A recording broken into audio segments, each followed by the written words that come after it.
Hello all and welcome to this week's episode of Wight Wanderer.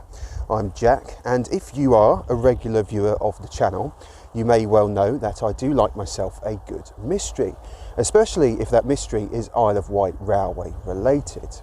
As such, over the past couple of years, we've walked every disused passenger railway on the island and visited every abandoned station. On top of that, I've also taken a look at some of the history of lines that were proposed yet never completed. But there is one corner of island rail history which I haven't really touched upon, and that is industry. Industrial lines on the Isle of Wight really are a big mystery. In stark contrast to the passenger routes, which are well documented and widely depicted on maps, lines serving industry maintain a far more cryptic history, even though some far predate our standard rail system by a long margin. The Hampstead Tramway, for example, being constructed in as early as 1833, thereby holding the distinction of being the first ever railway built this side of the Solent. Now, besides the Hampstead Tramway, which I covered I think about a year and a half ago, there are only two others which I've taken a look at thus far, and they are the cement mills railway system, of which some really rare footage actually exists. And the other one was a temporary railway built during the construction of Military Road. But narrow gauge lines of this type once scattered the islands. They were absolutely everywhere, anywhere that there was industry. But just how many existed, we don't actually know, and that is the mystery. Today then, I am on the hunt for the remnants of one of these elusive industrial relics.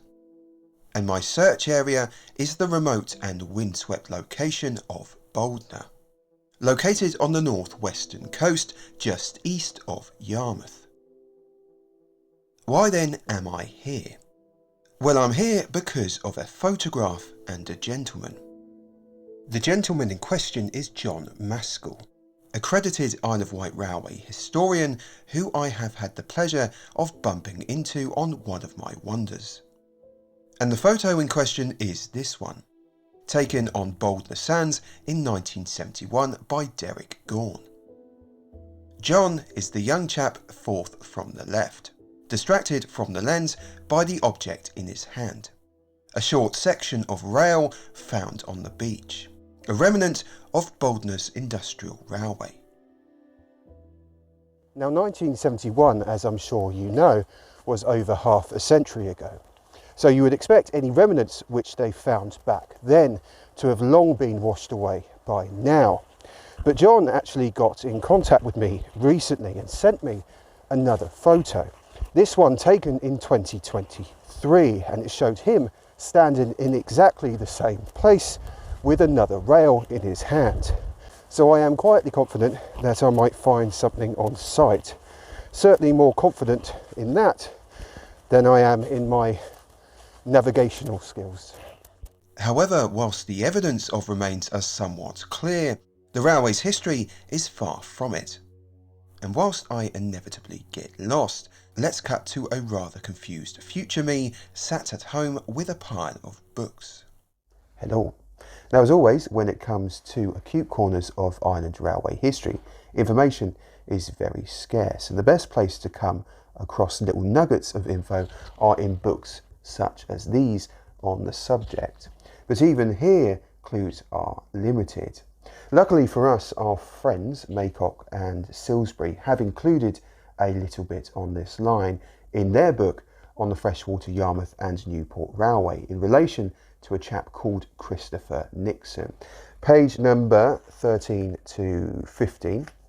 The paragraphs state that in 1868 Nixon proposed a new passenger line under the name of the Bouldnor Yarmouth Freshwater Railway and Pier Company. Very snappy. Basically a line connecting Bouldnor to Alum Bay. Nixon's line was to begin on a, quote, new pier at Bouldnor, and though it never actually materialised, he did actually gain powers to build it in 1873. The notable sentence here, though, is this one, which states that the site Nixon was eyeing up at Bouldnor already had a pier, one sporting a tramway linked to a nearby brickworks. And indeed, if we take a look at the 1860s OS map, you can actually see the early brickworks and the pier, although the tramway is not indicated.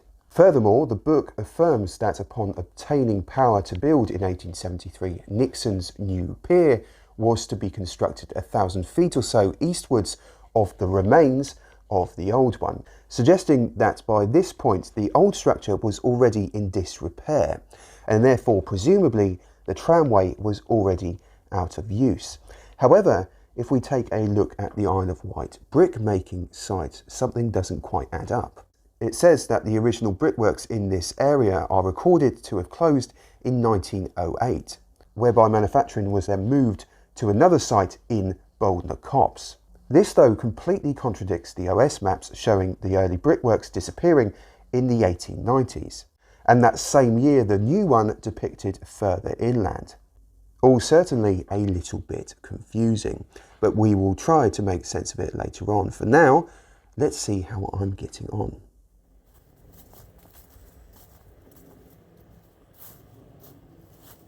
Over there behind me is the ruins of the pier head, the one that appears in the photograph from 1971. So somewhere around here there should be some remains, some rails linked to the old tramway. Now I am very conscious that there may be some quicksand around here, so I'm going to be as careful as possible. You can see I'm already caked in the clay. But yeah, I am going to have a look around and see what I can find.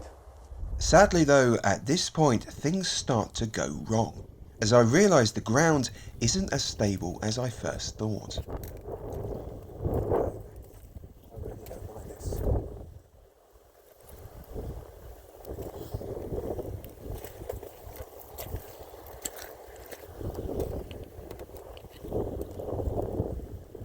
Right, I've just lost my shoe in the sand. I really don't know if this is a good idea. I'm sticking to the branches. One good thing at least, I found some rail.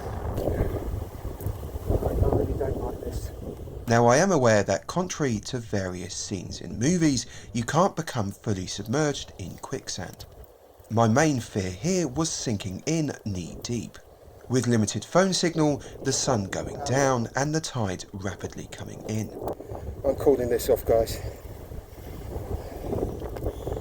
Even my lead's falling in the ooze.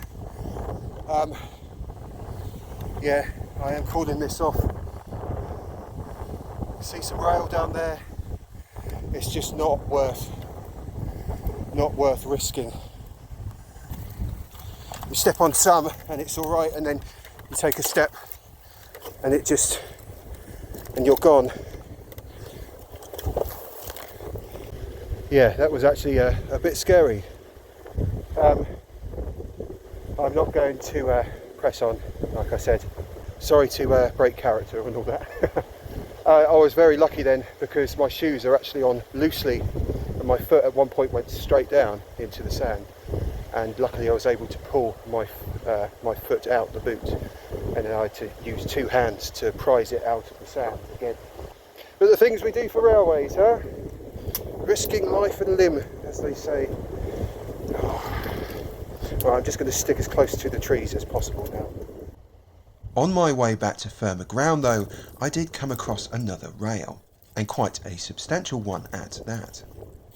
Another key piece of evidence pointing to this railway's existence.